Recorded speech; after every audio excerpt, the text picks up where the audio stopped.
तर यामध्ये आपण मागच्या सत्रामध्ये म्हणजे तृतीय सत्रामध्ये संशोधन म्हणजे काय आणि संशोधनाचे प्रकार, संशोधनाची उपयोगिता, संशोधनाचे मर्यादा वगैरे सगळं आपण बघितलं. आता यामध्ये योग संशोधन म्हणजे काय, योग संशोधन कशासाठी करायचं, हे सगळं याच्यामध्ये आहे. आणि शोध प्रबंधाचं स्वरूप म्हणजे आता तुम्ही जो शोध प्रबंध सादर करणार आहात तर ते शोध प्रबंध कसा लिहायचा, त्याचं स्वरूप काय असतं, तर हे सगळं तुम्हाला या सत्रामध्ये आहे. Yoga research and thesis format, योग संशोधन आणि शोध प्रबंधाचे स्वरूप. तर याच्यामधलं जे पहिलं मॉड्यूल आहे तर त्या पहिल्या मॉड्यूलमध्ये योग संशोधनाचा अर्थ, योग संशोधनाचं स्वरूप, योग संशोधनाची गरज, योग संशोधनाचं महत्व, आवश्यकता आणि योग संशोधनाचा वाव, तसंच या योग संशोधनामध्ये येणाऱ्या अडचणी किंवा अडथळे काय आहेत, तर या संबंधात आपण फर्स्ट मॉड्यूल मध्ये आपण बघणार आहोत. तर आता पहिलं म्हणजे योग क्षेत्रामधलं जे संशोधन आहे किंवा योग संशोधन म्हणजे काय, योग संशोधनाचा अर्थ. तर योग संशोधन म्हणजे योगशास्त्राचा मानवी जीवनातील समस्यांच्या निराकरणार्थ केलेला एक चिकित्सक अभ्यास. योग संशोधन म्हणजे काय, तर जे योगशास्त्र आपण शिकलोय तर त्या योगशास्त्राचा आपल्या जीवनामध्ये ज्या काही समस्या निर्माण होत आहेत तर त्या समस्या सोडवण्यासाठी योगशास्त्राचा उपयोग कसा करायचा, वैज्ञानिक पद्धतीनं त्याचा वापर कसा करायचा, ते त्याचा अभ्यास करणं म्हणजे योग संशोधन आहे. त्यानंतर यौगिक प्रक्रियांचा प्रत्यक्ष जीवनामध्ये वापर करून व्यक्तीच्या व्यक्तिगत, कार्यालयीन, सामाजिक जीवनातील समस्या सोडवण्याचा प्रयत्न करणं म्हणजे योग संशोधन होय. नंतर व्यक्तीच्या ज्या दैनंदिन, कार्यालयीन आणि सामाजिक जीवनामध्ये अनेक प्रकारच्या ज्या समस्या उद्भवतात तर त्या समस्या सोडवण्यासाठी वेगवेगळ्या यौगिक प्रक्रियांचा अवलंब करून किंवा वेगवेगळ्या यौगिक प्रक्रियांचा अभ्यास करून त्याचा काय परिणाम होतोय ते वैज्ञानिक पद्धतीनं निरीक्षण करून वैज्ञानिक पद्धतीनं त्याच्यातून निष्कर्ष काढणं म्हणजे सुद्धा योग संशोधन आहे. आता पूर्वी योगशास्त्र हे प्राचीन ऋषीमुनींनी आपल्या पुढं ठेवलेलं किंवा प्राचीन ऋषीमुनींनी शोधून काढलेलं एक शास्त्र आहे. आणि हे जे शास्त्र आहे या शास्त्राच्या पुरातन ज्ञानाचं परीक्षण करणं आणि विविध यौगिक प्रक्रियांचं आधुनिक काळाला अनुसरून मिळवलेलं नवीन ज्ञान यांचा अनोखा संबंध प्रस्थापित करणं म्हणजे योग संशोधन होय. म्हणजे थोडक्यात पुरातन योग ज्ञानाचं संशोधन प्लस नवीन योग ज्ञानाचा शोध म्हणजे योग संशोधन होय, असा या योग संशोधनाचा अर्थ आहे. तर आता याच्यामध्ये काय उदाहरण आहेत, यौगिक संशोधन, योग संशोधन कधी कधी झालेलं आहे किंवा याच्यामध्ये काय त्याची उदाहरण आहेत, तर आतापर्यंत योगशास्त्रामध्ये किंवा योगाच्या क्षेत्रामध्ये अनेक संशोधनं झालेली आहेत आणि अजून पण अनेक संशोधनं होत आहेत. आणि त्यातली काही संशोधन आपण बघायची झाली तर कैवल्यधाम लोणावळा म्हणजे लोणावळा, महाराष्ट्रामध्ये लोणावळा या ठिकाणी कैवल्यधाम नावाची एक योग संशोधन संस्था आहे.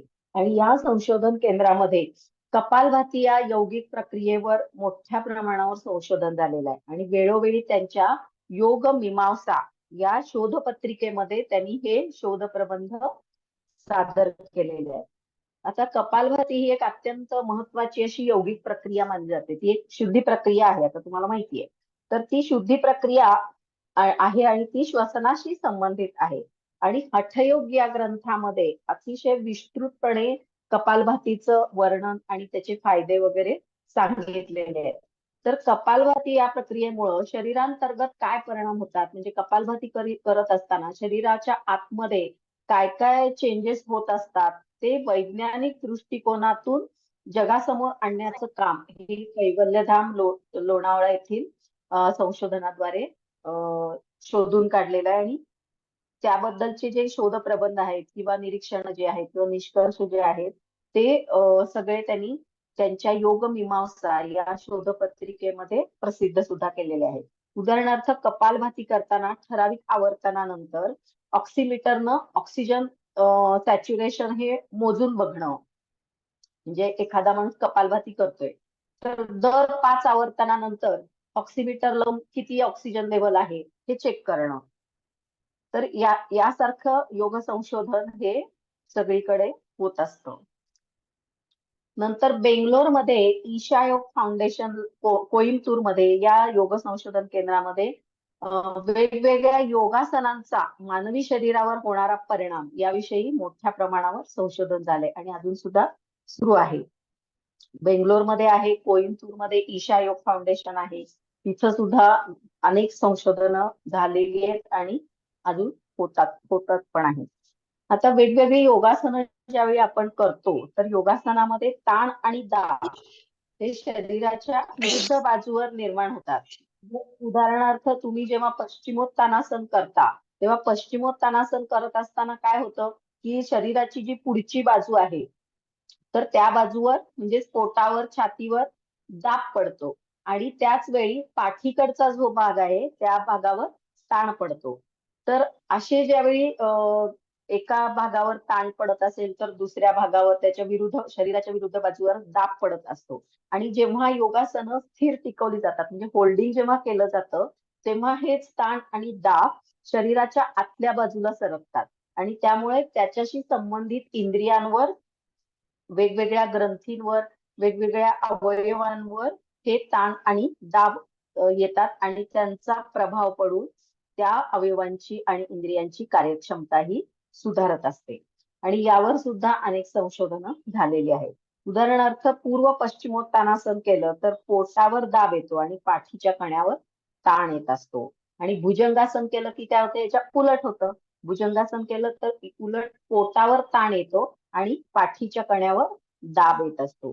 तर जेव्हा होल्डिंग केलं जातं, जेव्हा हे योगासन जेव्हा स्थिर टिकवलं जातं, त्यावेळी हेच ताण आणि दाब आतल्या अवयवांवर सरकतात आणि त्या अवयवांचा रक्तपुरवठा वाढतो आणि त्यामुळं काय होतं, त्या अवयवांची कार्यक्षमता, त्या अवयवांची ताकद ही आपोआपच वाढते. ज्यावेळी अंतःस्रावी ग्रंथींवर दाब पडतो किंवा ताण पडतो, त्यावेळी त्या ग्रंथींमधून स्रवणारी जी संप्रेरक आहेत, तर त्यांचा सुद्धा प्रमाण हे वाढतं आणि त्यामुळं त्याचा जो परिणाम शरीरावर होतो तो सुद्धा चांगला होतो. अशा प्रकारे संशोधन म्हणजे योगशास्त्राचा मानवी जीवनातील समस्यांचं निराकरण करण्यासाठी केलेला एक चिकित्सक अभ्यास किंवा वैज्ञानिक अभ्यास आहे. आता योग संशोधन कशासाठी करायचं, त्याचे काय फायदे आहेत? तर पहिलं म्हणजे मानवी जीवन सुखी आणि समृद्ध करण्यासाठी योग संशोधनाचा उपयोग होतो. कारण योगामुळं शारीरिक, मानसिक स्वास्थ्य आपल्याला प्राप्त होते. शारीरिक स्वास्थ्य चांगलं राहतं, मानसिक स्वास्थ्य चांगलं राहतं आणि एक आत्मिक आनंद मिळतो. आत्मिक आनंद म्हणजे काय, की वस्तू-विरहित आनंद. म्हणजे जेव्हा एखादी वस्तू आपल्याला पाहिजे असती, मला हे पाहिजे, मला ते पाहिजे, मला ते पाहिजे. त्यावेळी ती वस्तू ज्यावेळी मिळते, त्यावेळी वस्तू मिळाल्यानंतर आपल्याला खूप आनंद होतो. पण कालांतरानं म्हणजे थोड्याच वेळात तो आनंद सगळा निघून जातो. म्हणजे तो जो वस्तूंमुळं किंवा भौतिक सुखांमुळं जो काही आनंद मिळतो ना, तो क्षणिक असतो. तो काही फार काळ टिकत नाही. पण आत्मिक आनंद जो असतो, तो नैसर्गिक असतो. तो आत्म्याला होणारा आनंद असतो. त्यामुळं तो वस्तूविरहित असतो. कोणत्याही भौतिक सुखाशिवाय किंवा कोणत्याही भौतिक वस्तू च्या शिवाय आपल्याला होणारा तो आनंद असतो. त्यामुळे तो चिरकाळ टिकतो आणि असा आनंद हा फक्त योगाभ्यासामुळेच मिळू शकतो. त्यामुळं मानवी जीवन सुखी आणि समृद्ध करण्यासाठी योगाचा उपयोग होतो. नंतर शांततापूर्ण आणि प्रसन्न मानवी जीवनासाठी आवश्यक असणारी जी यौगिक जीवनशैली आहे, ती आपल्याला योगाच्या माध्यमातून कळते. म्हणजे यौगिक प्रक्रिया कोणकोणत्या आहेत, शुद्धी प्रक्रिया कोणकोणत्या आहेत, त्याचा कसा वापर करायचा आहे, हे संशोधनामुळे आपल्याला कळून येतं. नंतर आहार विहार. आता आत्ताचा जो आपला आहार विहार आहे, त्याला तो इतका चुकीचा झालेला आहे, की त्याला काही काळ नाही, वेळ नाही, चुकीचे पदार्थ आपण खात असतो. तर का हे असं का होतंय, तर ते अज्ञानामुळे होतंय. कारण जरी योगामध्ये हे सांगितलेलं असलं, तरी पण लोक वाचतात आणि सोडून देतात. तर त्यांना त्याचं महत्व कळत नाही. कारण का, तर त्यांच्या पुढे आपण प्रूफ ठेवलेलं नाहीये. म्हणून संशोधन करून त्यांच्या पुढे आपण पुरावे किंवा ते वैज्ञानिक पद्धतीनं जर आपण सिद्ध करून दाखवलं, की अशा अशा प्रकारे यौगिक आहार विहार तुम्ही केला तर हे फायदे होतात. हे जेव्हा आपण वैज्ञानिक पद्धतीनं संशोधन करून लोकांना सिद्ध करून दाखवतो तेव्हा ते त्यांना पटतं आणि त्यामुळे मग ते यौगिक जीवनशैलीचा वापर करायला लागतात.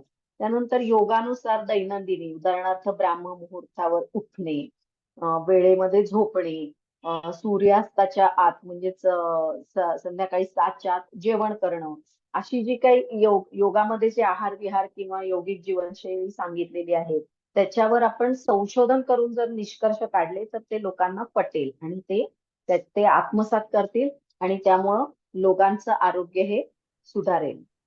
नंतर तिसरा योग संशोधनाचा फायदा म्हणजे यौगिक प्रक्रियांचं वैज्ञानिक पद्धतीनं परीक्षण करणं. म्हणजे म्हणजे आता मी तुम्हाला जसं सांगितलं की कपालभातीमुळं आपल्या शरीरातलं ऑक्सिजनचं प्रमाण वाढतं. पण हे वैज्ञानिक पद्धतीनं कसं सिद्ध करायचं तर कपालभाती करायला सांगायची लोकांना आणि ते करत असताना ठराविक आवर्तनानंतर ऑक्सिमीटरनं आपण ऑक्सिजन लेवल चेक करायची आणि त्याच्यावरून आपल्याला कळू शकतं की ऑक्सिजन लेवल कशी वाढत जाते कपालभाती करत असताना. त्यानंतर ब्लड शुगर, वजन, नंतर ब्लड प्रेशर ह्या सुद्धा गोष्टी आपण त्या यंत्रांच्या साहाय्यानं यौगिक प्रक्रिया करत असताना आपण तपासून बघू शकतो आणि वैज्ञानिक पद्धतीनं यौगिक प्रक्रियांचं परीक्षण हे आपण करू शकतो. नंतर चौथा जो फायदा आहे तो म्हणजे ज्ञानाची पातळी वाढते. म्हणजे आपण आता हठयोग प्रदीपिका, पातंजल योग सूत्र किंवा आपले शांडिल्य उपनिषद, ध्यानबिंदू उपनिषद हे सगळे यौगिक जे ग्रंथ आहेत जे पूर्वी ऋषीमुनींनी स्वतः अनुभव घेऊन मग त्यांनी ते लिहून ठेवलेले आहेत. तर प्रयोगाद्वारे ऋषीमुनींनी सांगितलेले जे सिद्धांत आहेत ते सिद्धांत आपण नुसतंच असं सांगून कुणाला पटणार नाहीये. तर ते आपण वैज्ञानिक प्रयोगांद्वारे आपल्याला ते सिद्ध करावं लागेल तेव्हाच ते सगळं जग मान्य करेल. म्हणून प्रयोगाद्वारे ऋषीमुनींनी सांगितलेले जे सिद्धांत आहेत ते वैज्ञानिक पद्धतीनं वेगवेगळ्या तंत्रांचा वापर करून ते आपण सिद्धांत प्रत्यक्ष सिद्ध करू शकतो आणि त्यामुळे ज्ञानाची पातळी ही वाढते. नंतर विविध यौगिक प्रक्रियांचा उपचारात्मक उपयोग कसा करावा हे सुद्धा आपल्याला संशोधनामुळेच कळतं. म्हणजे उदाहरणार्थ समजा एखादी मानसिक समस्या आहे तर मानसिक समस्या जर असेल तर आता आपल्या ऋषीमुनींनी सांगितलंय की मनाशी संबंधित जे विकार आहेत किंवा मानसिक स्वास्थ्य जे आहे ते मिळवण्यासाठी काय करायला त्यांनी सांगितलंय तर भ्रामरी प्राणायाम करायला सांगितलंय. त्यानंतर चंद्र नाडी प्राणायाम आहे, अनुलोम विलोम प्राणायाम आहे, योग निद्रा आहे. तर ह्या सगळ्या ज्या यौगिक प्रक्रिया आहेत ह्या मनावर काम करणाऱ्या प्रक्रिया आहेत. पण असं नुसतं सांगून कोणी मान्य करणार नाही. तर या मानसिक समस्यांवर ह्या सगळ्या यौगिक प्रक्रियांचा प्रयोग करून आपण ते प्रयोगाअंती सिद्ध करावं लागेल वैज्ञानिक पद्धतीनं. त्यामुळं ते जर सिद्ध झालं तर मग काय होईल तर उपचार म्हणून सुद्धा या यौगिक प्रक्रियांचा आपण लोकांवर वापर करू शकतो. त्याच्यानंतर मूत्राशी संबंधित काही समस्या असतील म्हणजे युरिन इनकंटिनन्स किंवा युरिनवरचा कंट्रोल कमी होणं अशा ज्या काही समस्या असतात तर त्यासाठी महामुद्रा या मुद्रेचा आपण वापर करू शकतो किंवा वजन कमी करण्यासाठी आपण सूर्य नमस्काराचा अभ्यास करू शकतो किंवा त्याचा वापर करू शकतो उपचार म्हणून. तर हे योग संशोधनाने सिद्ध केलं तर आपण त्याचा उपचारात्मक वापर हा करू शकतो. कारण नाहीतर आपण असं ऑफिशियल म्हणजे रेग्युलर आपण त्याचा उपचारात्मक वापर करू शकणार नाही. पण जर आपण ते योग संशोधनाद्वारे जर आपण ते सिद्ध केलं तर प्रत्येक हॉस्पिटलमध्ये प्रत्येक दवाखान्यामध्ये यौगिक प्रक्रियांचा उपचार म्हणून हा वापर केला जाईल. तर असे हे सगळे योग संशोधनाचे फायदे आहेत. त्यानंतर योग संशोधनाचं स्वरूप. आता योग संशोधन करायचं म्हणजे काय करायचं कशा स्वरूपात ते करायला पाहिजे तर योगशास्त्र हे शांततापूर्ण आणि प्रसन्न जीवन जगण्याची एक कला आहे. ती केवळ शास्त्रच आहे असं नाही तर अतिशय शांततापूर्ण आणि प्रसन्न जीवन जगण्याची ती एक कला आहे. आणि आजच्या आधुनिक काळामध्ये मनुष्याचं जीवन हे अतिशय अस्थिर आणि अशांत झालेलं आहे. ते अतिशय धकाधकीचं तणावग्रस्त झालेलं आहे. कारण त्याच्या पाठीमागे अनेक कारणं आहेत. त्यातली मुख्य 3 कारणं म्हणजे काय तर चुकीची जीवनशैली, प्रदूषण नंतर व्यसन म्हणजे चुकीची जीवनशैली, प्रदूषण आणि व्यसन, ही 3 महत्वाची जी कारण आहेत की याच्यामुळं मनुष्य जीवन हे अतिशय धकाधकीचं, अस्थिर, अशांत आणि तणावग्रस्त झालेलं आहे. तर चुकीची जीवनशैली म्हणजे काय? तर चुकीची जीवनशैली म्हणजे अवेळी जेवणं, अवेळी झोपणं, जास्त जेवणं किंवा चुकीचे अन्नपदार्थ चुकीच्या वेळी खाणं. हे जे सगळी चुकीची जीवनशैली आहे त्याच्यामुळं अ, आरोग्य सगळ्यांचं बिघडलेलं आहे. त्यानंतर जमीन, हवा, पाणी या सगळ्याचं मोठ्या प्रमाणावर प्रदूषण झालेलं आहे. आजकाल शेतामध्ये रासायनिक खतं आणि रासायनिक जंतुनाशकांचा वापर खूप मोठ्या प्रमाणावर केला जातो आणि त्याच्यामुळं जमिनीचा कस कमी झालेला आहे. त्यामुळं जमिनीची जे शुद्धता आहे ती कमी झाली आहे. जमीन ही, माती ही प्रदूषित झालेली आहे. नंतर हवेमध्ये आता जे काही कारखाने खूप निघालेले आहेत, त्यातून वेगवेगळ्या प्रकारचे विषारी वायू बाहेर पडत असतात. नंतर वाहनांचं प्रमाण खूप वाढलेलं आहे आणि वाहनांमधून बाहेर पडणारा जो धूर आहे, त्याच्यामुळं सुद्धा हवेचं हे प्रदूषण झालेलं आहे. आणि पाण्याचं प्रदूषण तर काय, तिथं ते तर सगळीकडेच होतंय, कारण कारखान्यातलं जे वेस्ट मटेरियल आहे ते सगळं पाण्यामध्ये सोडलं जातं. प्लास्टिकचा अतिवापर झालेला आहे. प्लास्टिकच्या वस्तू या पाण्यामध्ये सोडल्या जातात. त्याच्यानंतर आपण बऱ्याच वेळा देवावरचं निर्माल्य पण नदीत टाकतो. नंतर गौरी गणपती विसर्जनही नदीत केलं जातं आणि या सगळ्या गोष्टींमुळे काय होतं की पाण्याचं अतिशय प्रदूषण झालेलं आहे. अशा प्रकारे जमीन, हवा आणि पाणी या तिन्ही मुख्य गोष्टींचं प्रदूषण झाल्यामुळं आपलं आरोग्य हे बिघडलेलं आहे. आणि तिसरा मुद्दा म्हणजे व्यसनं. आजकाल माणसं म्हणजे बहुसंख्य माणसं ही व्यसनांच्या विळख्यात अडकलेली आहेत. व्यसनं म्हणजे तंबाखू, दारू, सिगरेट, ड्रग्ज, ही व्यसनं जी आहेत, ही व्यसनं ही माणसाच्या शारीरिक आणि मानसिक आरोग्यावर अतिशय घातक परिणाम करणारी आहेत. आणि आता अलीकडं एक नवीन व्यसन जे सगळ्यांना भेडसावतंय ते म्हणजे मोबाईलचं व्यसन. सतत छोटी-छोटी मुलं सुद्धा 2-2, 3-3 तास मोबाईल बघत बसतात. ते एक प्रकारचं व्यसनच लागलेलं आहे. आणि ते व्यसन तर या सगळ्या व्यसनांपेक्षा ते सगळ्यात जास्त घातक व्यसन आहे. कारण ते डायरेक्ट मेंदूवरच अटॅक करतं ना. तर अशा प्रकारे चुकीची जीवनशैली, प्रदूषण आणि व्यसनं यामुळं जीवन हे अस्थिर, अनारोग्यकारक आणि अशांत झालेलं आहे. आणि हे सगळं जर थांबवायचं असेल तर त्याला योगाशिवाय काय पर्याय नाही. आणि मानवाची जीवनशैली योग संशोधनाद्वारे उंचावण्याचा प्रयत्न केला जातो. ह्या सगळ्या गोष्टींवर मात करून. आजच्या काळामध्ये योगशास्त्रातलं विविध यौगिक प्रक्रिया या मानवी आरोग्य समस्या सोडवण्यासाठी उपयुक्त ठरतील का? ज्या यौगिक प्रक्रिया आहेत, या मानवाच्या ज्या शारीरिक, मानसिक, सामाजिक ज्या समस्या आहेत, त्या समस्या सोडवण्यासाठी यौगिक प्रक्रियांचा वापर करता येईल का? किंवा यौगिक जीवनशैली जगण्यासाठी मार्गदर्शक ठरेल का? या दिशेनं आजकालची सगळी योग संशोधनं ही चाललेली आहेत. मग त्यानंतर मग कोणत्या आजारासाठी कोणती यौगिक प्रक्रिया करणं गरजेचं आहे किंवा उपयुक्त ठरेल, कोणते प्राणायाम किंवा कोणत्या यौगिक प्रक्रिया या मानसिक आजारांसाठी उपयुक्त ठरतील, ह्या दिशेनं योग संशोधन सध्या चालू आहे. आजच्या युगात जर योगशास्त्राला आपलं जर महत्वाचं स्थान प्रस्थापित करायचं असेल, तर ठोस वैज्ञानिक पुरावे जगासमोर आपल्याला ठेवावे लागतील. कारण पुराव्याशिवाय आणि संशोधनाशिवाय कुठलीही गोष्ट जग मान्य करत नाही. आणि म्हणून योग संशोधन होणं हे अतिशय गरजेचं आहे. आणि सगळ्या जगाला योगाचं महत्व पटवून देण्यासाठी योग संशोधन हे गरजेचं तर आहेच, पण हे संशोधन ज्या ज्या संस्थांमध्ये होत आहे, त्या त्या संस्था ही मोलाची कामगिरी अतिशय चांगल्या प्रकारे पार पाडतायत. आता मानसशास्त्रीय दृष्टिकोनातून योग संशोधन होणं हे सुद्धा आजच्या काळात मध्ये खूपच गरजेचं आहे.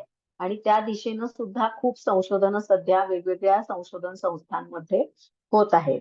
आता आधुनिक वैद्यकशास्त्रानं मान्य केलंय की 95% आजार हे मनोकायिक आहेत.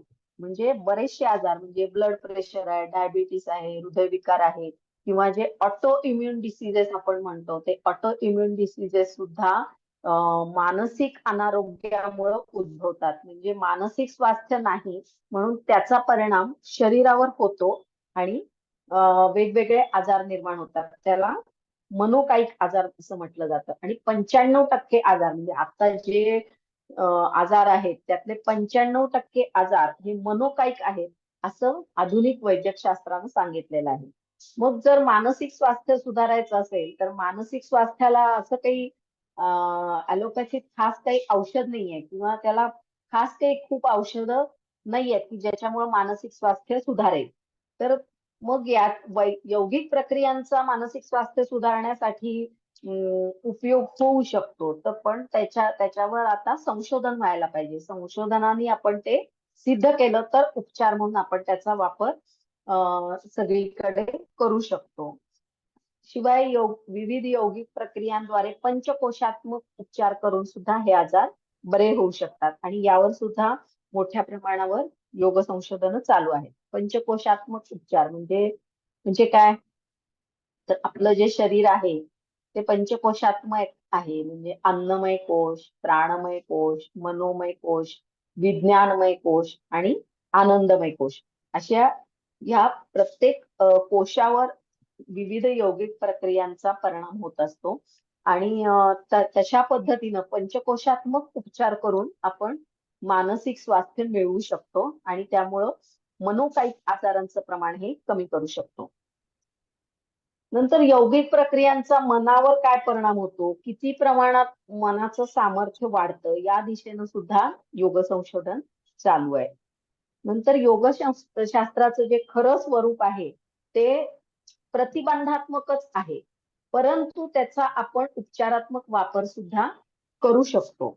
म्हणजे आजारी पडल्यानंतर औषध उपचार घेण्यापेक्षा आजारी पडूच नाही यासाठी जर काही करायचं असेल तर ते योगशास्त्र करू शकतो. म्हणजे योगशास्त्र आजारी पडू नये माणसाने याची काळजी घेतं. आणि अनेक यौगिक प्रक्रिया या प्रतिबंधात्मक आहेत. म्हणजे वैज्ञानिक प्रयोगांच्या आधारे त्याचा शोध लावून त्याच्यातून जे परिणाम मानवी शरीरावर किंवा मनावर होत आहेत त्या परिणामांचा समाजामध्ये प्रचार आणि प्रसार केला जात आहे.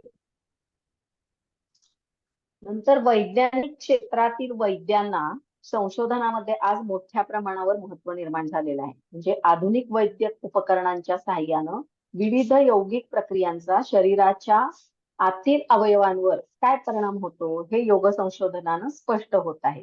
म्हणजे यौगिक प्रक्रियांनी ब्लड प्रेशरवर काय परिणाम होतो हे आपण स्फिग्मोमॅनोमीटरनं चेक करू शकतो, किंवा लॅबोरेटरीमध्ये ब्लड शुगर चेक करून कोणती आसनं केल्यानंतर किंवा कोणत्या यौगिक प्रक्रियांद्वारे ब्लड शुगर लेवल कमी होतीये ते सुद्धा आपण लॅबोरेटरी चेक करून बघू शकतो. ऑक्सिमीटरनं प्राणायाम करताना ऑक्सिमीटरचा वापर करून आपण ऑक्सिजन लेवलवर काय परिणाम होतोय प्राणायामाचा, कुठल्या प्राणायामाचा किती परिणाम होतोय हे सगळं आपण योग संशोधनामध्ये बघू शकतो.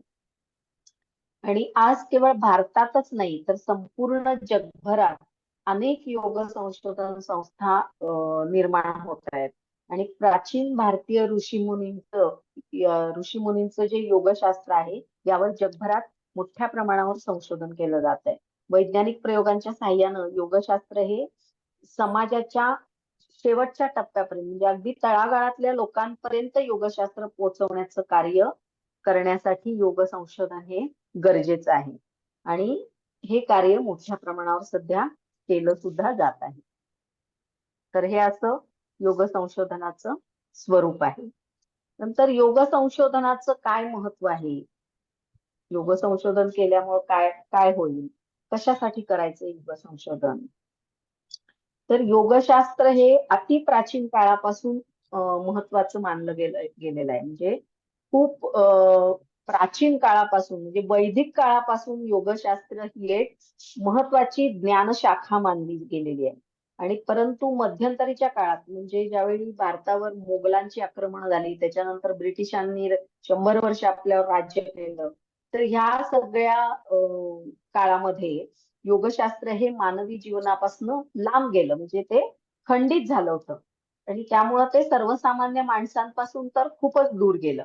मात्र या प्रतिकूल काळामध्ये सुद्धा अनेक योगतज्ञांनी आणि अनेक विचारवंतांनी स्वतः साधना करून आणि वैज्ञानिक संशोधन करून ही साधना किंवा हे शास्त्र जे आहे ते जिवंत ठेवले किंवा ते ही ज्ञानशाखा चालू ठेवली. उदाहरणार्थ स्वामी कुवलयानंद, त्यानंतर योगी सत्यानंद सरस्वती, नंतर योगी महेश, नंतर BKS अय्यंगार, हे जे सगळे योगतज्ञ होते यांनी स्वतःची साधना तर चालू ठेवलीच, शिवाय त्यांनी इतरांनाही शिकवण्याचा प्रयत्न केला, जास्तीत जास्त त्यांचे शिष्य तयार केले आणि शिवाय त्यांनी वैज्ञानिक संशोधन सुद्धा चालू ठेवलं. आणि त्याच्यामुळंच योगशास्त्र ही ज्ञानशाखा अनेक शतके सर्वसामान्यांच्या आवाक्याच्या पलीकडे जरी गेली असली तरी सुद्धा आता पुन्हा आपण त्याच्याकडे वळलोय आणि त्याचा अभ्यास आणि संशोधन करतो आहोत. तर ह्या सगळ्या लोकांच्या प्रयत्नाचं फळ आपण पाहत आहोत. ते जर त्यांनी केलं नसतं तर आज योगशास्त्र अस्तित्वातच नसतं.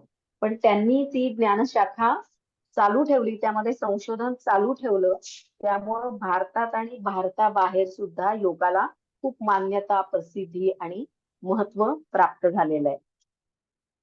विशेषतः गेल्या 10 वर्षामध्ये सर्वसामान्य माणसंही योगशास्त्राकडे आकर्षित झालेली दिसतात. कारण का तर वेगवेगळ्या समस्या इतक्या निर्माण झाल्या मानवी जीवनामध्ये आणि प्रत्येक समस्येवर ठोस औषध नाही. त्यामुळं मग औषध नाही तर मग दुसऱ्या मार्गाचा मार्गाचा शोध घ्यायला जेव्हा सुरुवात केली त्यावेळी सगळ्यात जास्त प्रभावी कोणतं शास्त्र उपयोगी पडलं असेल तर ते आहे योगशास्त्र. कारण नवीन नवीन ज्या साथी येत आहेत, म्हणजे आता स्वाईन फ्लूची साथ आली, ती साथ येऊन गेली, त्यातून आपण बाहेर पडतोय नाही पडतोय, तोपर्यंत कोविडची साथ आली. तर अशा सारख्या साथी नवीन नवीन येतच राहतात आणि त्याच्यावर काही ठोस उपचार लगेच उपलब्ध नसतात. त्याच्यावर अनेक संशोधनं व्हावी लागतात, तेव्हा त्याच्यावर काहीतरी उपचार शोधून काढले जातात. पण तोपर्यंत अनेक लोक त्या रोगाने ग्रस्त होत असतात. परंतु आणि शिवाय औषधांचे दुष्परिणाम भोगावे लागतात ते वेगळंच. म्हणून आपली स्वतःची प्रतिकार शक्ती किंवा आपलं स्वतःचं शरीरच सुदृढ असणं जास्त गरजेचं आहे, जेणेकरून कोणत्याही साथी जर आल्या तरी आपण त्याला बळी पडणार नाही. म्हणून योगशास्त्राचा वापर हा सगळ्यांनी करणं गरजेचं आहे. परंतु त्यासाठी आधी संशोधन व्हायला पाहिजे. संशोधन करून आपण जेव्हा सिद्ध करतो तेव्हाच ते लोक मान्य करतात. म्हणून संशोधन हे गरजेचं आहे. आता नुकत्याच प्रसिद्ध झालेल्या मासिकातील आकडेवारीनुसार 20.4 मिलियन अमेरिकन रोज योग करतात. 20.4 मिलियन अमेरिकन रोज योगाभ्यास करतात. पण आपल्याकडे एवढे लोक करतात का? नाही करत. फार कमी लोक आपल्याकडे नियमितपणे योगाभ्यास करतात. पण अमेरिकेमध्ये मात्र मोठ्या प्रमाणावर लोक रोज योगाभ्यास करतात आणि 104 मिलियन अमेरिकन योगा करण्यासाठी म्हणजे शिकण्यासाठी इच्छुक आहेत. अमेरिकेतली 5 एअरपोर्ट अशी आहेत की त्या 5 एअरपोर्टवर योगाभ्यास करण्यासाठी म्हणून एका स्वतंत्र कक्षाची, एका स्वतंत्र खोलीची निर्मिती केली गेलेली आहे की तिथं जाऊन कुणीही योगाभ्यास कधीही करू शकतो.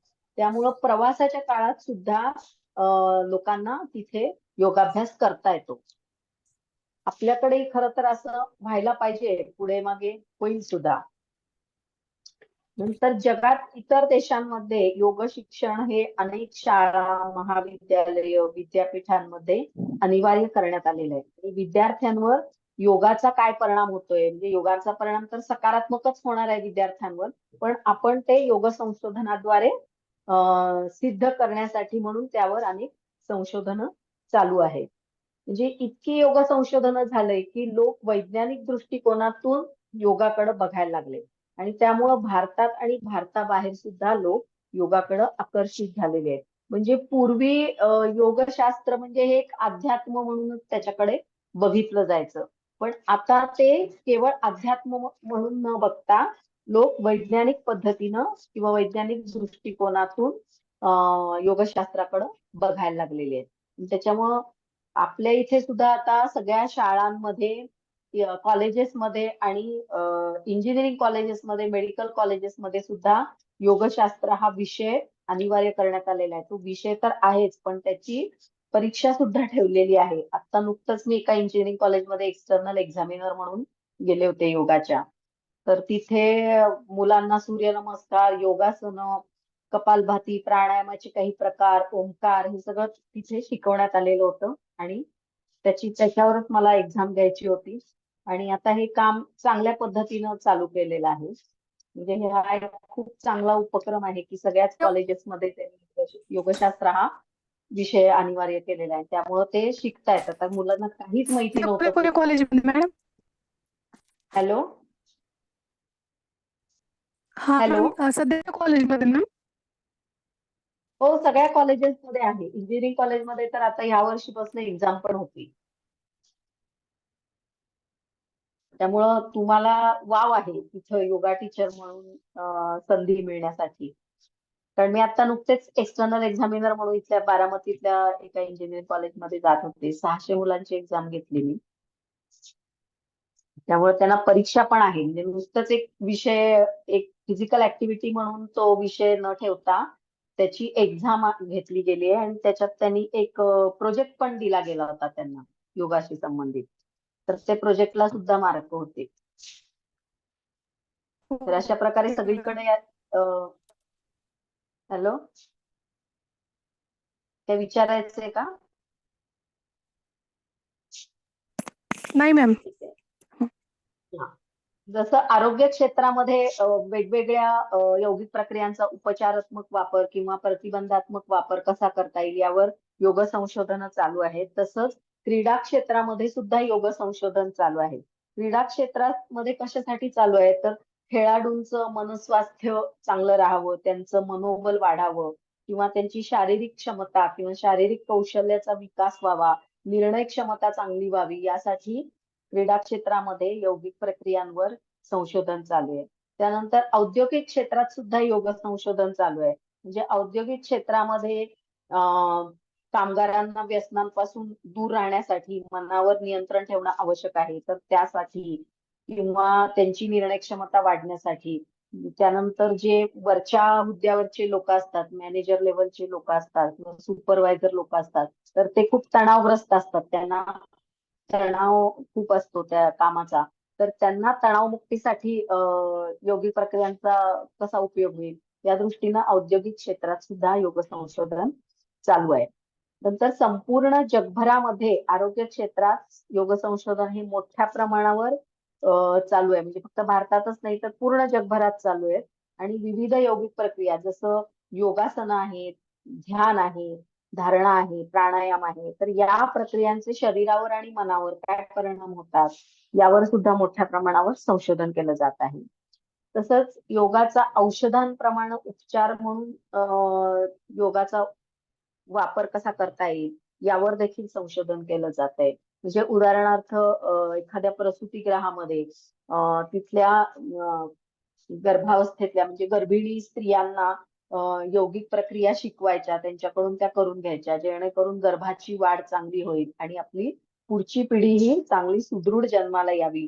त्यानंतर आजकाल सिझेरियनचं प्रमाण खूप वाढलंय, तर ते प्रमाण कसं कमी करता येईल, नैसर्गिक सुलभ प्रसूती कशी होईल, आणि यासाठी कोणत्या यौगिक प्रक्रिया करून घेतल्या पाहिजेत, याच्यावर सुद्धा संशोधन केलं जात आहे.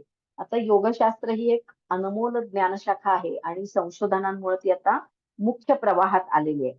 आणि त्यामुळे योगशास्त्रातल्या विविध यौगिक प्रक्रियांचं वैज्ञानिक परीक्षण करून त्याची उपयोगिता ही संशोधनाद्वारे वैज्ञानिक पद्धतीनं सिद्ध केली जात आहे. असं हे योग संशोधनाचं महत्व आहे. तर योग संशोधनाची गरज कुठे कुठे आहे, तर योग हा हजारो वर्षांपासून आपल्या संस्कृतीचा एक अविभाज्य घटक आहे. जरी मधल्या काळात तो खंडित झाला असला तरी आजही योगशास्त्र हे आपल्या संस्कृतीचा एक अविभाज्य घटक आहे. आणि हे फक्त आता भारतापुरतंच मर्यादित राहिलेलं नाहीये, तर संपूर्ण जगभरात योगशास्त्राचं जे महत्व आहे ते लोकांना पटलेलं आहे आणि त्यामुळे योगामधील संशोधनाची गरज ही अनेक कारणांसाठी आहे. त्यातलं एक मुख्य कारण म्हणजे संशोधनाद्वारे ठोस वैज्ञानिक पुरावे तयार करून यौगिक प्रक्रियांचा उपचार म्हणून स्वीकार करण्यासाठी. म्हणजे आपण संशोधनाद्वारे ठोस वैज्ञानिक पुरावे लोकांसमोर ठेवू शकतो आणि वैज्ञानिक पद्धतीनं निष्कर्ष काढू शकतो आणि त्यामुळं मग उपचार म्हणून सगळीकडे त्याचा स्वीकार केला जाऊ शकतो. नंतर जगभरातल्या सर्वसामान्य लोकांपर्यंत शास्त्रीय दृष्टिकोनातून योग पोहोचवणं हे गरजेचं आहे. त्याच्यासाठी संशोधन हे गरजेचं आहे. नंतर योगशास्त्रातल्या विविध यौगिक प्रक्रियांच्या उपयोगितेच्या दृष्टीने प्रामाणिकरण प्रामाणिकरण म्हणजे काय तर स्टँडर्डायझेशन, त्या शास्त्राचं स्टँडर्डायझेशन करणं. म्हणून वेगवेगळ्या यौगिक प्रक्रियांच्या उपयोगितेच्या दृष्टीने त्यांचं प्रमाणीकरण किंवा स्टँडर्डायझेशन करणं यासाठी सुद्धा संशोधन गरजेचं आहे. त्यामुळं काय होईल तर त्यामुळं शैक्षणिक क्षेत्रामध्ये योगाभ्यास हा अनिवार्य करता येईल आणि आता तो अनिवार्य केलेला आहे ऑलरेडी. त्यानंतर विविध आजारांवर योगोपचार पद्धतीचे आधुनिक काळाला अनुसरून निश्चितीकरण करणे. जर आधुनिक काळाला अनुसरून जर अमुक आजारावर अमुक योगासनं करून घ्यायची किंवा अमुक मानसिक आजारावर अमुक एक प्राणायाम किंवा श्वसन प्रक्रिया करून घ्यायच्या, असं एक स्टँडर्डायझेशन जर आपण संशोधना करून जर केलं तर त्यामुळे काय होईल की आरोग्य क्षेत्रामध्ये योगोपचारांचा वापर रोग प्रतिबंधक म्हणून सुद्धा वापर करता येईल आणि उपचार म्हणून सुद्धा त्याचा वापर करता येईल. त्यानंतर मानवाच्या आध्यात्मिक प्रगतीसाठी योगाची उपयुक्तता सिद्ध करणं आणि त्याचा प्रचार आणि प्रसार करणं. मानवाच्या आध्यात्मिक प्रगतीसाठी योगाची उपयुक्तता सिद्ध करणं आणि त्याचा प्रचार आणि प्रसार करणं यासाठी योग संशोधनाची गरज आहे. त्यामुळं काय होईल तर वृद्धावस्थेतले जे लोक आहेत तर ते वृद्धावस्थेतलं जे मानसिक आणि भावनिक अस्थैर्य असतं, भीती असते, तणाव असतो, तर हे सगळं आपल्याला कमी करता येईल आध्यात्मिक प्रगतीमुळं. आणि मग त्या आध्यात्मिक प्रगतीसाठी योगाचा वापर कसा करायचा यासाठी योगाच्या संशोधनाची गरज आहे. नंतर योग प्रशिक्षणाचं समाजातल्या विविध घटकांसाठी आराखडे तयार करणं आणि विविध सामाजिक संस्थांना ते राबवण्यासाठी प्रोत्साहन देणं.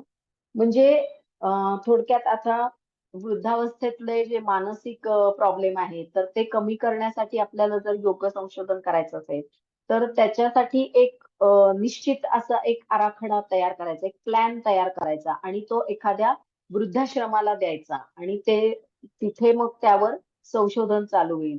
किंवा विद्यार्थ्यांच्या मानसिक एकाग्रता किंवा आकलन क्षमता वाढवण्यासाठी म्हणून शाळांमध्ये ते उपक्रम राबवले जातील किंवा सुलभ प्रसूती होण्यासाठी गर्भिणी स्त्रियांकडून योगाभ्यास करून घेणं आणि त्याचा काय परिणाम होतोय ते पाहणं. अशा प्रकारचं संशोधन करायचं असेल तर त्यासाठी एक वेगळा प्लॅन तयार करणं, एक आराखडा तयार करणं आणि तो जे काही नगर परिषदेचे किंवा सरकारी जी मॅटर्निटी हॉस्पिटल्स आहेत तिथं राबवण्यासाठी ते देणं. अशा प्रकारे आपण योग संशोधन करू शकतो आणि त्यामुळं यौगिक प्रक्रियांचे होणारे जे परिणाम आहेत ते प्रत्यक्षात आपल्याला सिद्ध करता येतील आणि म्हणूनच योग संशोधनाची गरज आहे. अशा प्रकारे आधुनिक काळात वैज्ञानिक दृष्टिकोनातून योगशास्त्राचा प्रचार आणि प्रसार मोठ्या प्रमाणावर होण्यासाठी जगभरातील सामान्य लोकांना, तळागाळातल्या लोकांना त्याचा फायदा होण्यासाठी म्हणून योग संशोधनाची गरज आहे. ठीक आहे, योग संशोधनाची गरज का आहे कळलं का? त्यानंतर आपण बघू की योग संशोधनाची व्याप्ती काय आहे. योग संशोधनाची व्याप्ती, स्कोप किंवा त्यालाच आपण वाव असं सुद्धा म्हणतो. योग संशोधनाला कुठे कुठे वाव आहे किंवा त्याची व्याप्ती किती आहे तर अनेक वेगवेगळ्या क्षेत्रांमध्ये योग संशोधनाला वाव आहे. तर पहिलं आपण बघूया शैक्षणिक क्षेत्र. तर शैक्षणिक क्षेत्र म्हणलं की शाळा आणि महाविद्यालय तर विविध यौगिक प्रक्रियांद्वारे विद्यार्थ्यांच्या शारीरिक, मानसिक, बौद्धिक, त्याच्यानंतर भावनिक आणि आध्यात्मिक क्षमतेवर काय परिणाम होतात? त्याच्यानंतर विद्यार्थ्यांच्या अध्ययन कौशल्यामध्ये किंवा व्यक्तिमत्व विकासामध्ये काय परिणाम होतात किंवा कशी वाढ होते यौगिक प्रक्रियांमुळे, याचं वैज्ञानिक दृष्टिकोनातून मोठ्या प्रमाणावर आपण संशोधन शाळांमध्ये करू शकतो. त्यानंतर लहान वयातच आपण यमनियमांचं पालन करणं किती महत्वाचं आहे ते जर पटवून दिलं तर भविष्यामध्ये सुसंस्कृत नागरिक आणि पर्यायानं सुसंस्कृत समाज निर्माण होईल आणि यावरही संशोधन करता येईल. यमनियमांद्वारे गुन्हेगारीचं प्रमाण त्यामुळे कमी होऊ शकतं. दुसरं क्षेत्र योग संशोधनासाठी म्हणजे आरोग्य क्षेत्र. आता आरोग्य क्षेत्रात तर योग संशोधनाला प्रचंड वाव आहे. म्हणजे तिथं तुम्ही किती कराल तितकं कमीच आहे, कारण असंख्य आजार आहेत आणि प्रत्येक आजारासाठी यौगिक प्रक्रियांचा वापर करून त्याचा काय परिणाम होतो हे निष्कर्ष काढायचं म्हणलं तर कितीही संशोधन त्याच्यामध्ये केलं तरी ते कमीच आहे. म्हणजे आता प्रत्येक माणसामध्ये म्हणजे आपलं जे शरीर आहे तर त्या शरीरामध्ये अनेक आजार निर्माण होतात, पण ते आजार निर्माण करण्याची सुप्त शक्ती निसर्गानंच माणसाला दिलेली आहे. म्हणजे प्रत्येक माणसामध्ये स्वतःला बरं करण्याची एक सुप्त शक्ती दडलेली असते आणि या सुप्त शक्तीलाच आपण काय म्हणतो, प्रतिकार शक्ती किंवा प्रतिकार क्षमता. तर ही जी प्रतिकार क्षमता आहे ती यौगिक प्रक्रियांद्वारे जागृत केली जाऊ शकते किंवा वाढवली जाऊ शकते. आणि संशोधन जर या दिशेला झालं तर यौगिक प्रक्रियांचं उपचारात्मक उपयोग मोठ्या प्रमाणावर सुरू होईल आणि औषधांच्या दुष्परिणामापासून माणसाचं रक्षण होईल. आता कोविडच्या काळामध्ये भ्रामरी प्राणायामावर एक संशोधन झालं होतं, माहितीये का कोणाला? तर भ्रामरी प्राणायामाचा अभ्यास जर तुम्ही रोजच्या रोज केलात तर भ्रामरी प्राणायामामध्ये जे चं जे गुंजन आहे ज्याला आपण हमिंग साऊंड म्हणतो, तर त्यामुळं काय होतं त्या साऊंड मध्ये नाकामध्ये नायट्रिक ऑक्साईड हे रसायन तयार होतं नाकाच्या आतल्या त्वचेमध्ये. आणि त्यामुळं काय होतं, नायट्रिक ऑक्साईड हे काय आहे तर हे जंतुविरोधी किंवा व्हायरस विरोधी आहे. म्हणजे व्हायरसला तिथे जिवंत राहायला ते विरोध करतं. व्हायरस विरोधी ते आहे, अँटी व्हायरस आहे नायट्रिक ऑक्साईड. आणि ते कशामुळे तयार होतं तर ते भ्रामरी प्राणायामामुळे. आणि ते म्हणून भ्रामरी प्राणायाम करा असं बऱ्याच वेळा सांगितलं गेलं. म्हणजे कोविडमध्ये ते संशोधन झालेलं आहे की भ्रामरी प्राणायाम हा अँटी व्हायरल आहे, म्हणून व्हायरल इन्फेक्शन टाळण्यासाठी भ्रामरी प्राणायामाचा उपयोग होतो. तर अशा प्रकारे हा प्रतिबंधात्मक म्हणून भ्रामरी प्राणायामावर हे संशोधन केलं गेलेलं आहे. तर अशा प्रकारचे अनेक संशोधनं आपण आरोग्य क्षेत्रामध्ये करू शकतो. म्हणजे प्रत्येक आजारासाठी तो टाळण्यासाठी प्रतिबंधात्मक म्हणून आपण कसा वापर करू शकतो योगशास्त्राचा यावर सुद्धा संशोधन करू शकतो, किंवा एखाद्या आजारावर उपचार म्हणून यौगिक प्रक्रिया कशा उपयोगी ठरतील या दृष्टीनं सुद्धा आपण संशोधन करू शकतो. आणि यासाठी शासनाचं विविध संस्थांना पाठबळ मिळणं आवश्यक आहे आणि विविध ठिकाणी योग संशोधन केंद्र हे स्थापन करणं आवश्यक आहे. आता रुग्णालयांमध्ये योग उपचारक नेमून विविध रोगांवर संबंधित यौगिक प्रक्रिया या करता येतील आणि त्यात सुद्धा संशोधनाला खूप वाव आहे. मग ते मानसिक मनोरुग्णालय जी आहेत तिथं सुद्धा योग संशोधनाला खूप वाव आहे. त्यानंतर इतर कॅन्सर हॉस्पिटल्स आहेत, मॅटर्निटी हॉस्पिटल्स आहेत, सगळ्या ठिकाणी योगशास्त्रामध्ये संशोधन करण्याला खूप मोठा वाव आहे. नंतर तिसरं क्षेत्र म्हणजे रोजगार क्षेत्र. रोजगार क्षेत्रामध्ये काय संशोधन करता येईल तर योगाचं जे शास्त्रशुद्ध शिक्षण घेतलं तर अत्यंत सन्मानानं वित्त कमवायची संधी आपल्याला उपलब्ध होते आणि त्यातून आपल्याला समाधान सुद्धा मिळतं. तर आता अनेक शाळांमध्ये आणि महाविद्यालयांमध्ये योगशास्त्र हा विषय कंपल्सरी केलेला आहे आणि त्यामुळे तिथं योग प्रशिक्षकांची सुद्धा आवश्यकता आहे आणि त्याप्रमाणे त्यांना तिथे मानधन सुद्धा दिलं जातं. म्हणूनच रोजगार क्षेत्रामध्ये योग प्रशिक्षकांना एक चांगला वाव आहे.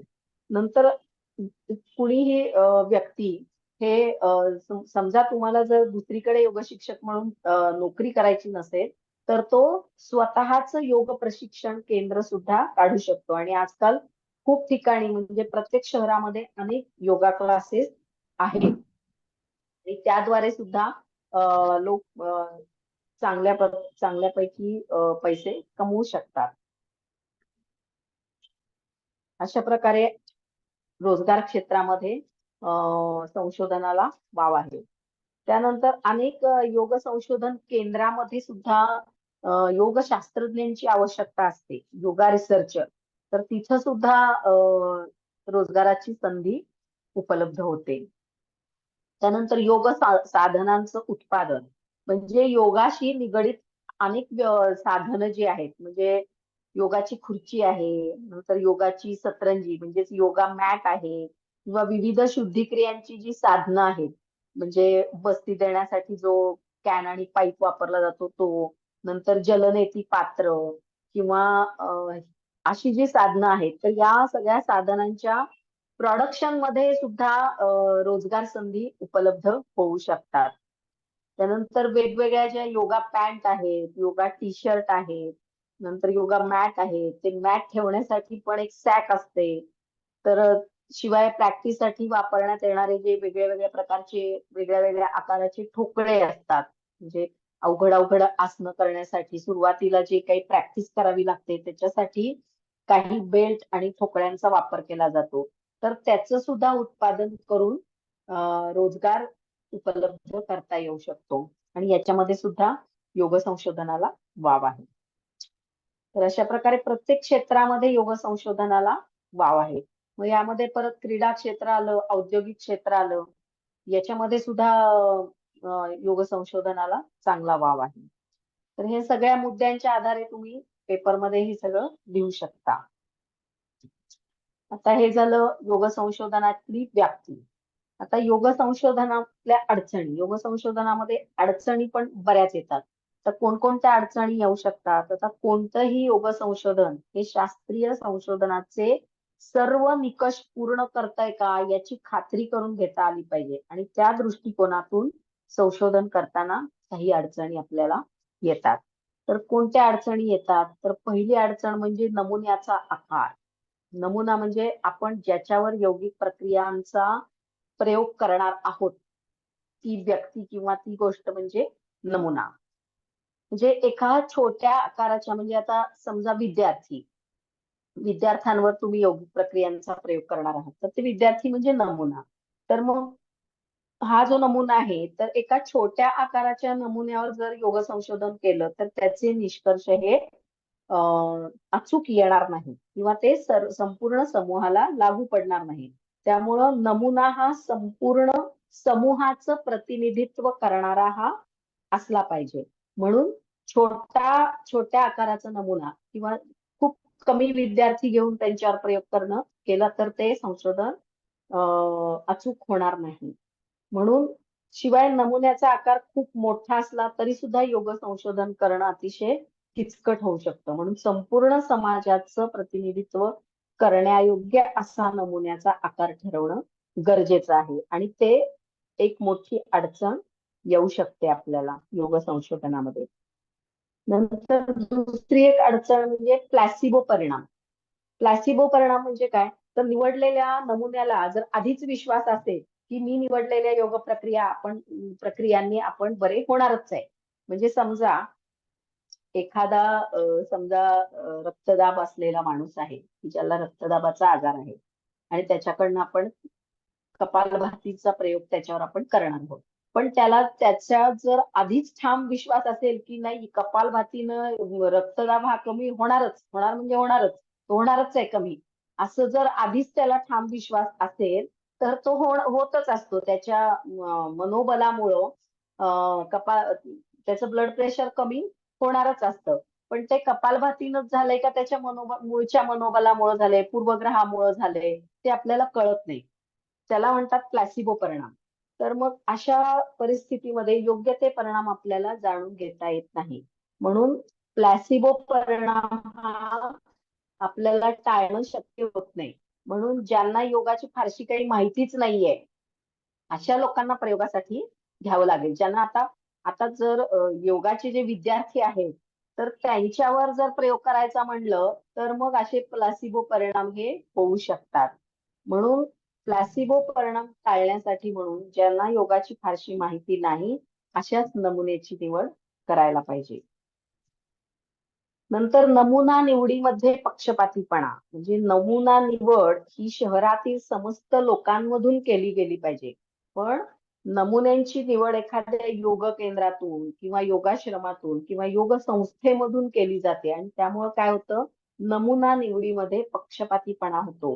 त्यामुळं योग संशोधनामध्ये अडचणी येऊ शकतात. मी म्हणजे आता जसं सांगितलं तसं प्लॅसिबो परिणाम पण होऊ शकतात. पण तुम्हाला जर खरोखर संशोधन करायचं असेल, खरं संशोधन करायचं असेल, तर नमुना निवड किंवा ज्या व्यक्तींवर तो प्रयोग करायचा आहे, अशा व्यक्ती या अ, योग केंद्र किंवा योग केंद्रामध्ये प्रशिक्षण घेणाऱ्या किंवा योग संस्थेतल्या किंवा संशोधन क्षेत्रात योग संशोधन क्षेत्रातल्या अशा असल्या नाही पाहिजेत. तर त्यांना नव्यानं आपण यौगिक प्रक्रिया शिकवायच्या आहेत, त्यांच्याकडनं करून घ्यायच्या आहेत आणि मग निष्कर्ष काढायचे आहेत. तेव्हा ते निष्कर्ष अचूक निघू शकतात. म्हणून नमुना निवडीमध्ये पक्षपातीपणा करायचा नाहीये. नंतर उपचाराचा कालावधी म्हणजे जर आपल्याला योग संशोधनामध्ये अगदी अचूक निष्कर्ष काढायचे असतील, करेक्ट निष्कर्ष काढायचे असतील, तर त्यासाठी दीर्घकाळ आपल्याला योगाभ्यास करून घेणं हे गरजेचं आहे. म्हणजे योग तज्ञांच्या मते योगिक प्रक्रियांचा शारीरिक, मानसिक परिणाम जर बघायचा असेल तर कमीत कमी 1 वर्ष तरी यौगिक प्रक्रियांचा सातत्यानं सराव करून घ्यायला पाहिजे. परंतु एवढे दिवस सातत्यानं योगासाठी लोक येत नाही. ही एक सगळ्यात मोठी अडचण आहे.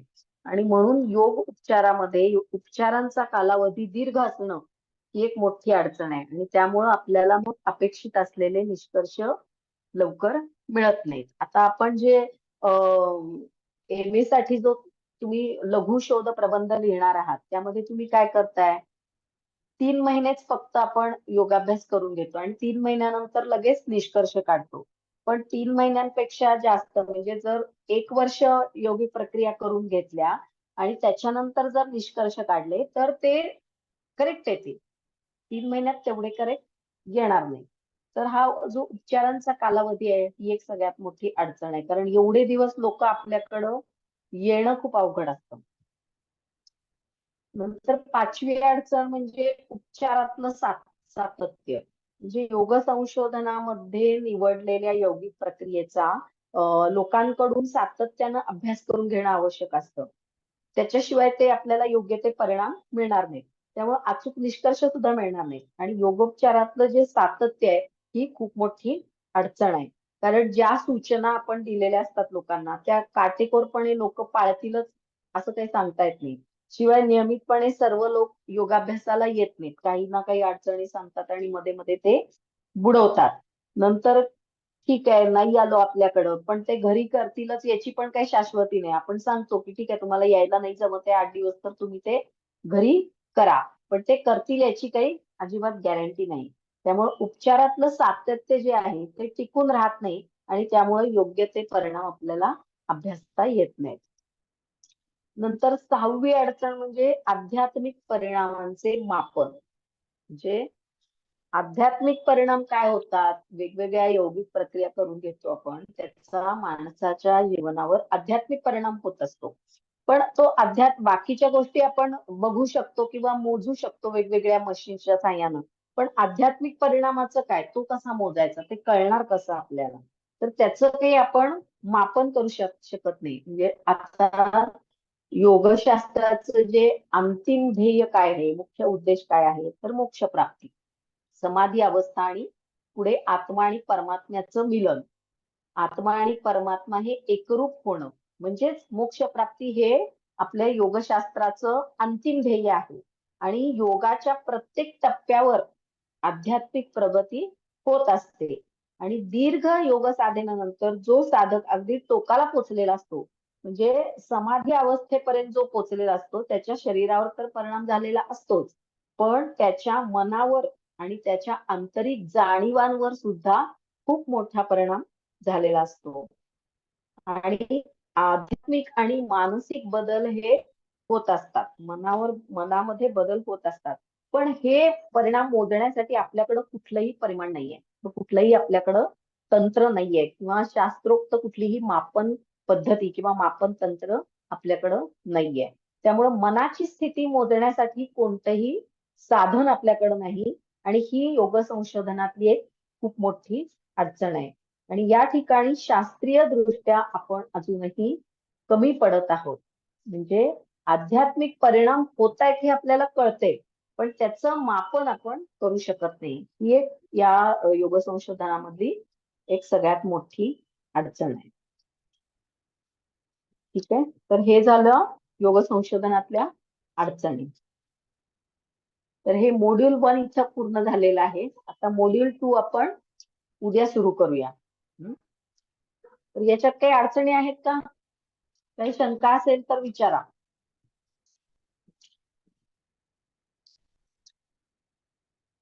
सेमिस्टर 3 पेक्षा सेमिस्टर 4 चा सिलेबस हा खूप कमी आहे रिसर्चचा.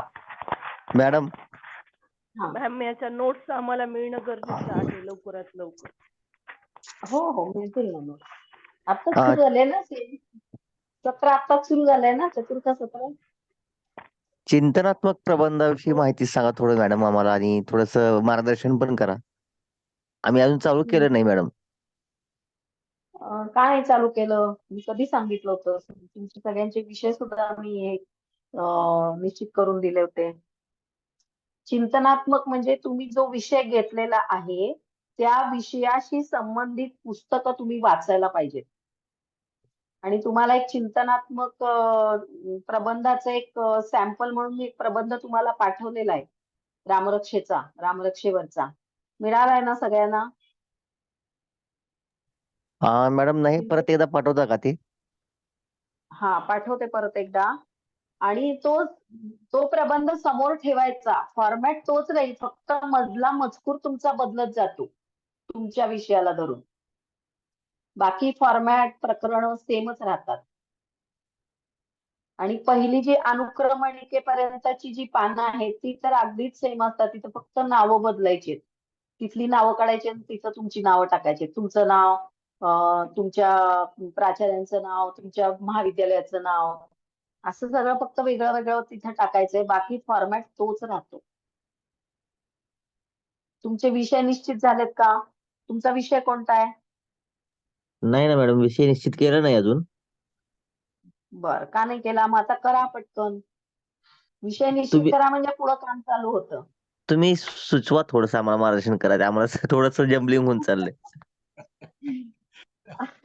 तुमचे जे अभ्यासातले विषय आहेत ना त्यातूनच तुम्ही एक विषय निवडायचा आहे. आता काही लोकांनी म्हणजे आता उदाहरणार्थ एकाने विषय निवडलाय की आयुर्वेदातील पंचकर्म आणि आपलं योगशास्त्रातील षटकर्म दोन्ही शुद्धिक्रियाच आहेत. तर त्या दोघांचा एक चिंतनात्मक अभ्यास असा त्यांनी विषय घेतलेला आहे. किंवा आणखी कुणीतरी, तुम्हाला आता विषय सुचवायचा झाला तर मी आता एक तुम्हाला विषय सुचवते. पातंजल योगसूत्रातील चित्त प्रसादन संकल्पनेचा चिंतनात्मक अभ्यास हा विषय मला वाटते कोणी घेतलेला नाही, तर तुम्ही घ्या. तुम्हाला ते झालेलं आहे आणि मागच्या सत्रामध्ये विषय घेतलाय हा. घेतलाय का? कुणी घेतलाय चित्त प्रसादन संकल्पना? घेतलाय का? हो घेतलाय कोणीतरी. नाही मॅडम या विषयाला पातंजल योगसूत्रांचा तर अभ्यास करायचा, परंतु याला दुसऱ्या कुठल्या ग्रंथाशी याचा संबंध जोडायचा? तुम्ही जो आता विषय सांगताय. नाही, संबंध जोडायची गरज नाहीये. नाही. तुलनात्मक अभ्यास असेल तर तुम्हाला ते संबंध जोडायला लागतो. पण याचा तुम्ही पातंजल योगसूत्रातील चित्त प्रसादन संकल्पनेचा जो अभ्यास आहे त्याच्यामध्ये तुलना कोणाशी करायचीच नाहीये ना. मग हा जो फक्त त्या रामरक्षेतला जे विषय आहे ना, ईश्वर प्रणिधान संकल्पनेचा रामरक्षेतील काही निवडक सूत्राशी चिंतनात्मक आधार वगैरे काय मग यामध्ये जसं रामरक्षेचा आधार घेतलेला तसं यामध्ये हा. कुठला आधार बरोबर. पातंजल योगसूत्र. फक्त पातंजली पातंजल योगसूत्र. हा, आता पातंजल योगसूत्रामध्ये पण दोन हे आहेत, म्हणजे एक व्यासभाष्य पण आहे आणि एक सामान्य भाष्य पण आहे. तर व्यासभाष्यानुसार पण तुम्ही ते एक्सप्लेन करायचं आणि त्याच्यानंतर सामान्य जे भाष्य आहे, कोलटकरांचं जे पुस्तक आहे, हा योगग्रंथ. पातंजल योगसूत्रावर पुष्कळ योगग्रंथ आहेत ना. एक बरोबर. कोलटकरांचं आहे, ते सामान्य भाष्य आहे. आणि नंतर ते भाषानुसार पण एक पुस्तक आहे, सुषमा जोशींचं आहे मला वाटतंय, ते औरंगाबादच्या. बर. तर ते एक दोन तीन पुस्तकं तुम्ही वाचा पातंजल योगसूत्रावरची, आणि कुणी काय कसं एक्सप्लेन केलंय ते लिहायचं, आणि शेवटी उपसंहारमध्ये तुमचं स्वतःचं मत मांडायचं. ठीक ठीक. लक्षात आलं? हो. तर असं आहे. पण ते आता कोणीतरी घेतलंय म्हणतात, तर मग तुम्ही आता काय घेता? मी विषय हे ईश्वर प्रणिधान संकल्पनेचा संत तुकाराम महाराजांच्या गाथ्यातील हा चित्तवृत्ती निरोधाचा विषय जो आहे ना, हा, त्याचं बर. चिंतन करावं असा विचार आहे. नाही, मग काय करा माहितीये का, आता ईश्वर प्रणिधान हा वेगळी गोष्ट आहे, आणि चित्तवृत्ती निरोध हा ही वेगळी गोष्ट आहे ना. चित्तवृत्ती निरोध म्हणजेच योग आहे. होय.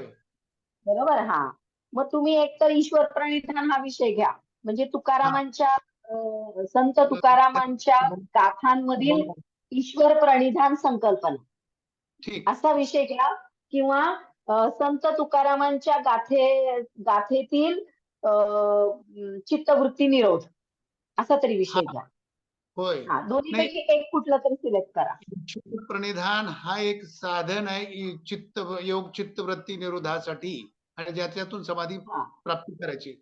मग अशाच प्रकारे तुकाराम महाराजांच्या गाथेमधून चित्तवृत्ती निरोध करून चित्तवृत्ती निरोध करण्यासाठी त्यामध्ये सुद्धा ईश्वर भक्ती, ईश्वर प्रणिधान समर्पण आहे. मग असं नाही का? दोन्ही येईल असं म्हटलं तर मग संत तुकारामांच्या गाथेमधील ईश्वर प्रणिधान आणि चित्तवृत्ती निरोध संकल्पना. ठीक ठीक ठीक. असा विषय तुम्ही घेऊ शकता. गाथा वाचल्यात का तुम्ही? तुम्हाला ते वाचावं लागेल. संत तुकारामांच्या गाथा वाचल्यात का? हो. संत तुकारामांची गाथा वाचायला पाहिजे. ते काहीतरी 4000 श्लोक आहेत मला वाटते. हो, 4039 अभंग आहेत. हा, आणि तुम्ही बर, मग गाथा मंदिर बघितलंय का तुम्ही? मी गाथा मंदिर महिन्याला जातो. बर, ठीक आहे. मग तुम्ही तुमचा आहे अभ्यास, तर तुम्ही करा त्याच्यावर, काही प्रॉब्लेम नाही. त्याचं वारकरीच आहे. बर, मग होईल, चांगला होईल मग तुमचा. वारकरी क्षेत्रामध्येच आहे. त्या विषयावर तुमचा जेवढा जास्त अभ्यास असेल ना, तेवढं जास्त तुम्ही चांगलं लिहू शकता प्रबंध. छान. आणि सगळ्यांनी आता प्रबंध लिहायला घ्या. निदान पहिली 5 पेजेस जी आहेत ती तर सगळ्यांची सारखीच आहे, ती तरी निदान लिहून काढा. ठीक आहे. ठीक मॅडम, धन्यवाद. बाकी मग उद्याच्या लेक्चर मध्ये बघू. अजून कोणाचे विषय निश्चित झाले नसतील तर लवकर विषय निश्चित करा. हे तुकाराम महाराजांच्या गाथेचा संदर्भ तर मुख्य संदर्भ घ्यायचाच आहे, परंतु याबरोबर नामदेवरायांच्या गाथेतल्या दुसऱ्या अभंगाचा संदर्भ, ज्ञानेश्वरीतल्या एखाद्या दुसऱ्या ओळीचा संदर्भ, निळोबारायच्या गाथेतला एखादी संदर्भ घेऊ शकतो. ते तुम्ही संदर्भ म्हणून घेऊच शकता. ठीक. संदर्भ म्हणून तुम्ही ते घ्या ना. बर, संदर्भ म्हणून घ्या, तुलना करू नका. मग ते थोडं विषयाला सोडून होते. हो, ठीक.